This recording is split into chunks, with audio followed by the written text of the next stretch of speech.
Hel- Hello and welcome to this Google Hangout show on things we normally don't speak about. My name is Maria Appelqvist and I'm your host.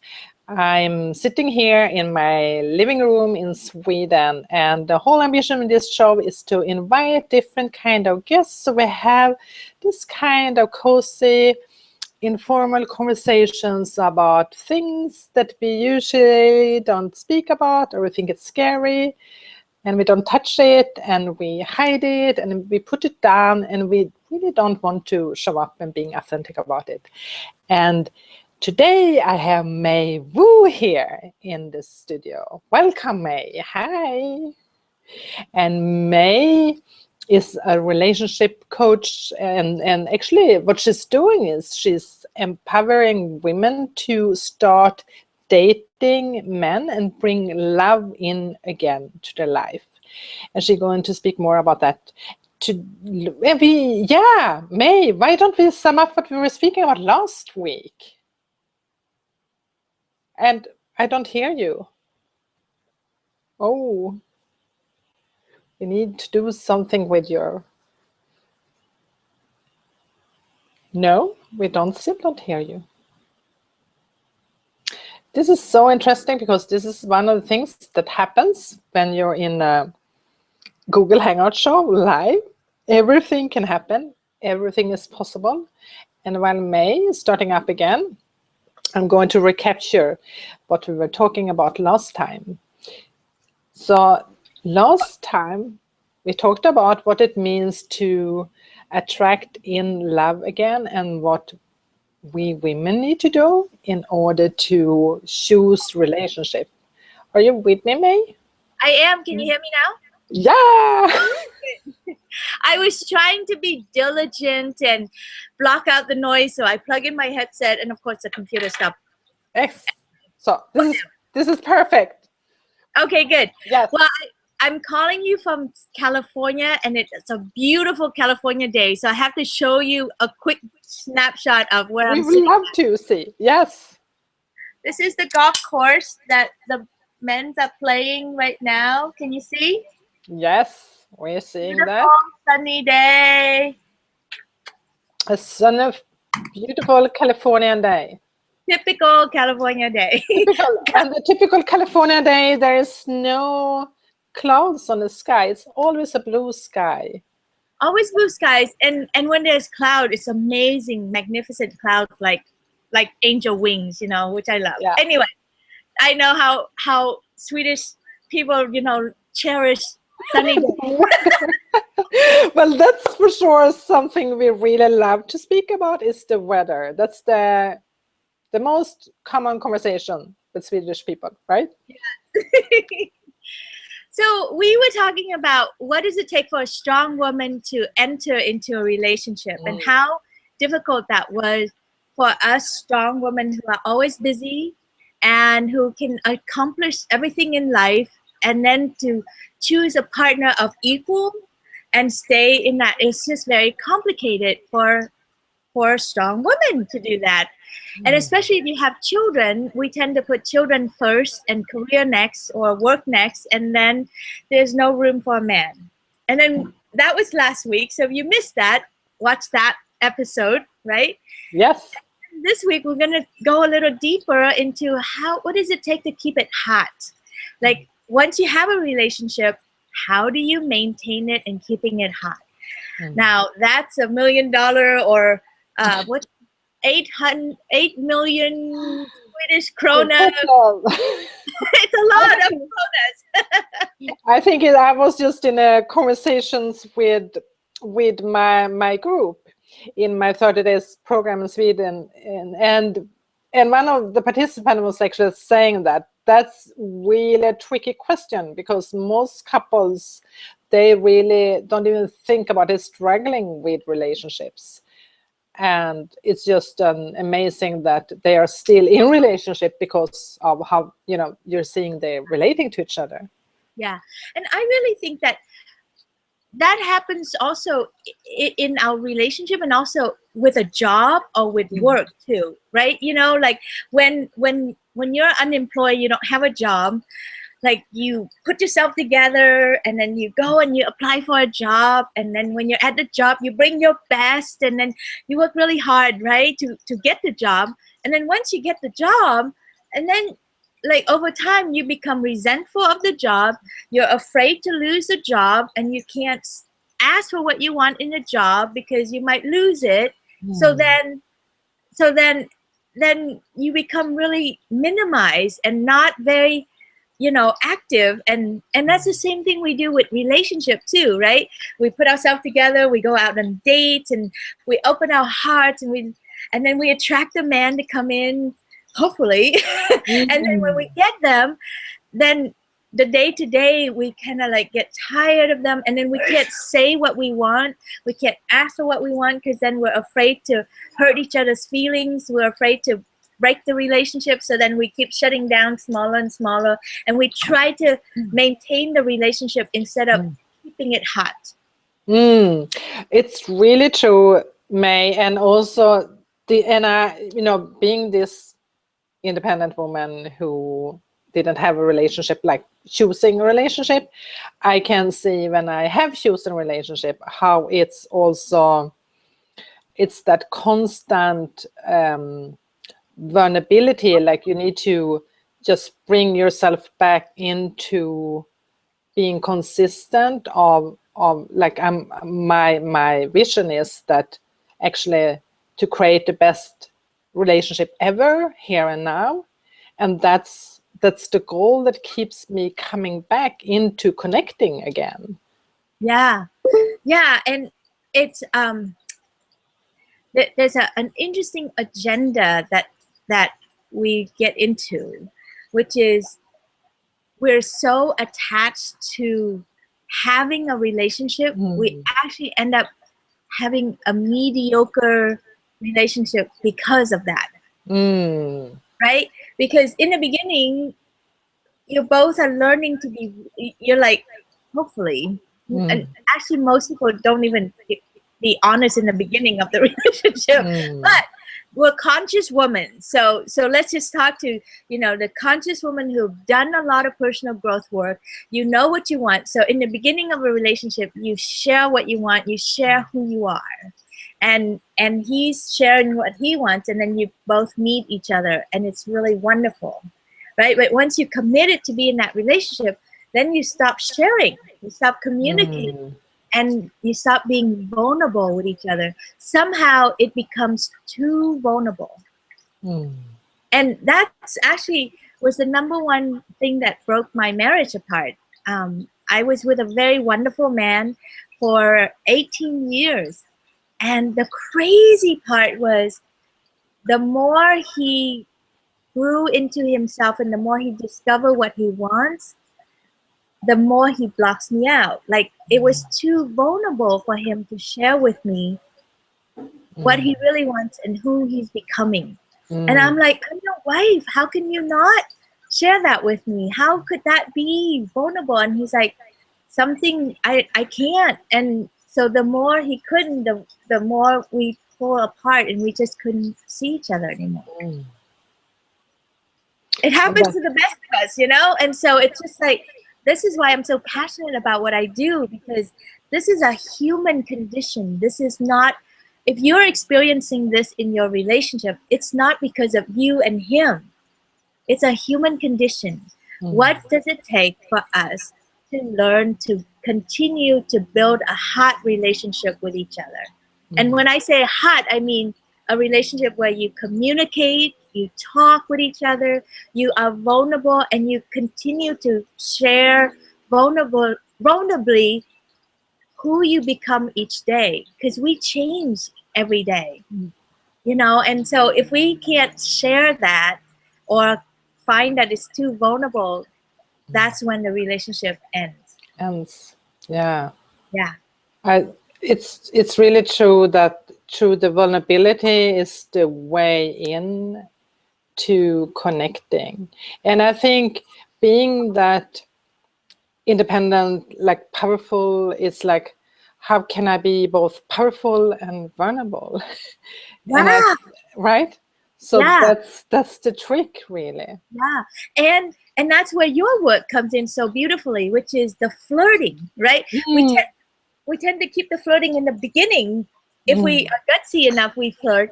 Some people don't even dare to flirt, right? But Yes. you tend to flirt in the beginning, and then you start to know each other so well, and then you stop flirting. You stop winking. You stop having secret language with each other. You become like, I know. I know. You roll your eyes. Oh my God, I do this, right? And I have to catch myself and go, okay. Yes. Let's pretend like we still don't know each other. Let's flirt. Let's, am I still attracted to you? And how can I keep that heat going? And it's not a magic formula, and it's not something that most people think either you have it or you don't, or you meet someone and it's like, whoa, and actually it's cultivated. It comes from deep inside, and then it's a conscious cultivation every day to keep choosing to keep it hot and to interact with each other in a hot way. It's true. It's true. And here comes also the importance of finding yourself and really loving yourself. So you open yourself up to that connection, because I think if we are not in that deep connected relationship with ourselves, it's like it's even difficult to create that deep relationship with someone else, right? Because everything that happened around us is a mirror for what's going on inside here. If you're not happy, nothing around you is happy. And even if it is, it's fake. It's not real, right? Yeah. But really, the whole flirting thing with each other, I was just thinking about you and me, Maria. I mean, we're not romantically involved. We're not, attracted to each other. We're just friends, right? Really good friends over the years. And I know even with us, like, if we don't pay attention to keep our relationship hot, if we don't flirt with each other, we don't play with each other, if we don't find ways to hug or come together with each other, we separate and we don't remember who each other is anymore. It's true. And we forget the love that's really here between us, right? So we always have to go back and speak to that love, and always go back to go, hi, honey. And just really seeing each other and seeing the beauty in each other. And it's like, oh, there you are. I remember now, right? Yeah.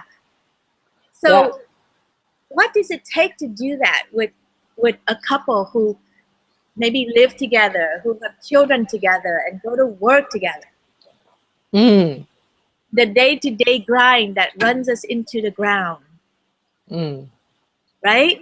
That's a big question. What does it take to keep that up? Yeah. And I have to say, what it takes, I will reveal so much of that, like I have like at least 2 days, if not 6 months worth of information to help people who are listening to know how to do this. But today we'll just give you a little tidbits on what does it take to keep that together, to make it hot, so that when you look at each other across the room, you don't look with disgust, like look with attraction. Right? So shall we go there? Yeah, of course. Okay. Yes. So the first thing that we already talked about was flirt. Don't forget to flirt with each other. Right, Maria? Flirting. Yeah, and also flirting is something we should always, I think that's basically why I do my 30 days of flirting program, is because I have to remind myself constantly to be there. It's a long life, it's really a lot of choosing. You have to keep choosing that over and over and over again to keep learning and to look up and to open. Like flirting, you have to look out. You can't pull in. You can't flirt, pull in. You have to go out, and then you have to turn on. Right? It's like, like I'm flirting with you, baby. Right? You're like express yourself, and you have to have confidence to do that. Exactly. The fear of being rejected is not going to stop you from flirting. right? So that's the number one thing, flirting. And then the second thing that we keep talking about is choosing. You have to keep choosing the relationship. That's true too. Choosing is you're always at choice, even though when you don't think you have a choice. So like we choosing, and I think that's what every day I wake up knowing I'm choosing again. Yeah. Because my brain could just make a different choice. Yeah. Yeah. And again, I love sharing about my failed marriage because it taught me so much about it's better than any program you could learn out there, right? But really what stopped us, what broke us finally was because we stopped choosing each other. You know, and there was a whole bunch of reason, and there's small little reason, big reason, but really ultimately it's like we stopped choosing each other. So it's every day is a choice. I've been with my sweetheart for 8 years now. Every day we choose each other. We choose to get excited to wake up together, Yes. or to call each other, or to text each other. It's like, I am choosing you. I can have anybody in the world. Still choosing. Right. And here's the thing, I think when you're being in a relationship for a while, most people, what they don't think about is they just forget that to choose. So Yeah. it doesn't happen because they are not intentionally choosing it again. Yeah. And I think there's something, I've been thinking about marriage a lot, you know, because everyone around us is getting married again, and people see us and they're like, oh, you've been together for 8 years. Well, are you guys going to get married? Do I need that? You know, and like, why do we get married? And so getting married and getting fake boobs, those are the two things, you know. Like, is it time to get some fake boobs? Anyway, but it's just like, I wonder too about that whole marriage, because once you make that marriage commitment, there's a part of me that just kind of feel like, okay, now I have to keep the box going, you know, instead of the right to expand the box. And so I don't know if that's the right way to think or the wrong way to think, but I do see that happens to a lot of people, and it's psychological. We can't help it, you know. So anyway, so choosing, always choose your relationship, and then there's a subtle thing next to the choosing is this thought of, I can have anyone in the world, and yet I choose you. Yeah. Right? Most of the time when we're in a relationship, we don't think that way. We think, oh my gosh, I'm getting too old and too ugly and too fat. Nobody wants me. So I better hang on to this one because at least I have something. Yes? Yes. That's I think that's what a lot of women and men knows are thinking, and still knowing that everything is available and it's a choice to be there and stay there. Yeah. And what that means to me is you letting yourself go to sleep. You went to sleep on yourself, and then you went to sleep on the relationship, and now you're hanging on to it like it's the only thing there for you. You never want to be with anyone as a default like that. It's like, I don't want to be your default person because you don't think you can have anyone else, and therefore you're with me, right? No. Right? No, of course not. No. And like, I remember, Maria, when you turned 50 and you extended an invitation to your favorite people, and I happened to get to be on that list, and you're like, I'm turning 50 and I would love to spend time with you. Will you come to Sweden? And I was like, oh, out of all the people in the world, she chose me. Wow. Right? That means something. And that's the cornerstone of our relationship. The same thing with your partner. Out of all the people in the world I can be with, I choose you. It's true. And if you stop choosing, then you need to have an honest conversation with yourself and with each other and find it. And if you don't find it, then find a way to release each other. And it's okay if you don't choose this person anymore. It really is. But you need to be honest with yourself, and you need to be honest with each other. This is the conversation we're having now is like it's really about being conscious in relationships, being conscious about who you are, how you're choosing, and we always at a choice. And May, I remember this is not a long time ago, but I've heard you saying it many times. It's like most women are actually changing men as they're changing clothes. Mm. And that's part of the unconscious, like you're not aware about the choosing aspect. And that's what happens when we are not being aware and conscious that we're always at a choice. And we can be very intentionally with what we want and how we would like to create. Yeah. Well, what you speak to is so, it's such a big, long conversation. I mean, this is part of my program with my women, like we can't just dive right into that conversation because it's so confronting. Yeah. And a little snippet, it's just like, if you really ask yourself why you're in relationship with a man or why you want to be in a relationship with a man, oh my gosh, the honest answer is not very pretty. The honor, I don't know about you, but my answer usually is, oh, because I don't want to grow old and be by myself, or I want someone that will make me happy, or that I want someone to help me with this or that, or I want someone to provide for me, or I want someone to, like make me happy or make me feel safe. It's like a whole list of very self-focused. It's not about love. It's all about our need and our neediness. And it's Yes. and then you wonder why the relationship doesn't go the long distance until we change the reason why we want to be with a man. That's when the relationship will change. The quality about the relationship will change. And that's when you will have a hot relationship versus a relationship that you're trying to keep for a long time, but it goes down and down and down. It's true. Yeah. It's really true. And from all this, May, we can learn more with you and from you because you're coming to Sweden. Yay! It's so fun. I used to come to Sweden twice a year, and now I've reduced it down to one time a year. So my one time in Sweden is coming up in October 3rd and 4th. It's a weekend in Malmo with May Vu and Maria Appelquist and Anna Overk and all the other fabulous Swedish women. I actually will have 2 of my clients from California coming over too. Big party this time. Yeah, big. So in these 2 days, I call it my Hot Life, Hot Love 2 days event.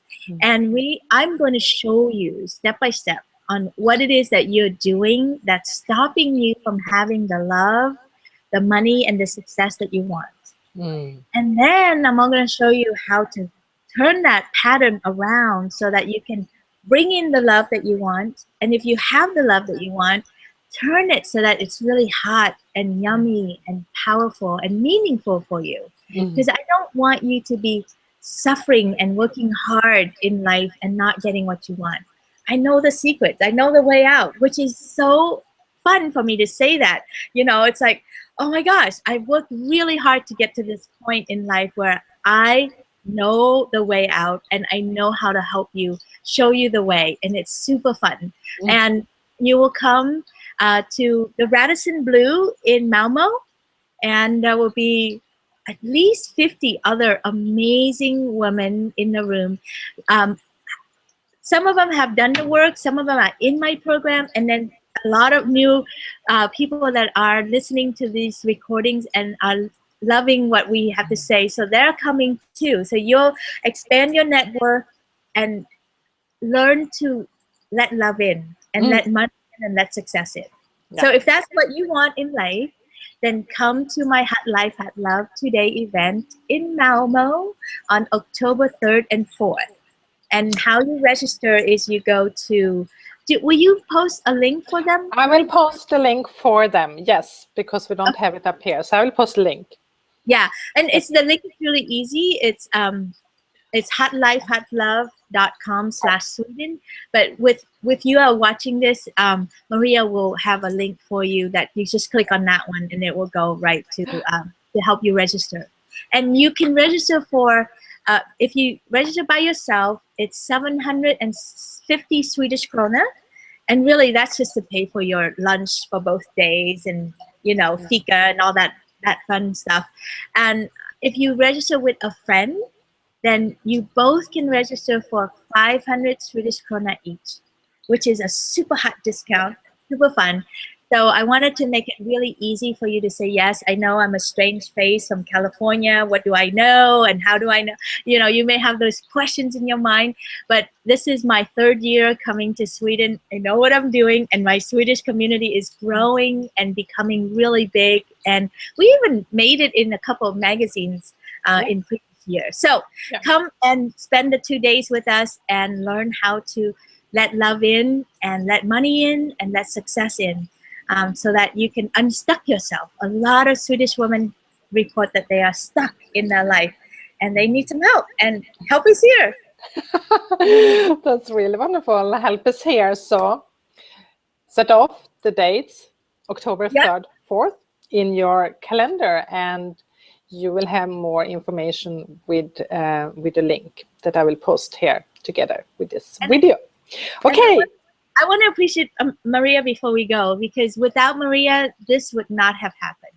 Maria actually, because she invited me to Sweden 3 years ago or 4 years ago, and I asked her to help me fund the trip. And I said, you know, I have this body of work that's coming out, and maybe we can share it with the Swedish women, and maybe they would benefit from it. And Maria said yes, and she actually is the, I don't want to age you, but the grandmother of work, you know? Without your love and your support and your hosting of me and your champion of your community, we would not have been here. So thank you so much for that. And I look forward to coming back, year number 3, and show you how big this book has gotten, and you're going to love it. Yes. I'm really looking forward to see you soon here in Sweden, May. So with that, thank you for listening. And I will be back next Sunday again, and then I will have a super cool business coach here. We will speak about, amongst other, her book that is Think Like a Stripper in Your Business. Her name is Erika Lyremark, and I'm looking very forward to an exciting conversation with her. Yeah, I love her book. It's wonderful. It is. It's really true. I mean, it goes in with flirting, it goes in with hot love, and that goes well together. Oh, one more thing I forgot to say is that if you don't want to wait until October, you can also send me an email and say, pick me in the subject line, and I will be happy to make some room in my calendar to talk with you and to help you look personally, one-on-one, to see where you're stuck and how I can help you move forward. So just send me an email, may@hotlifehotlove.com, mai@hotlifehotlove.com, and you can win a spot on my calendar for to talk with you. All right? So I'll see you in October. Great. Thank you. Thank you very much. Bye, darling. Bye-bye.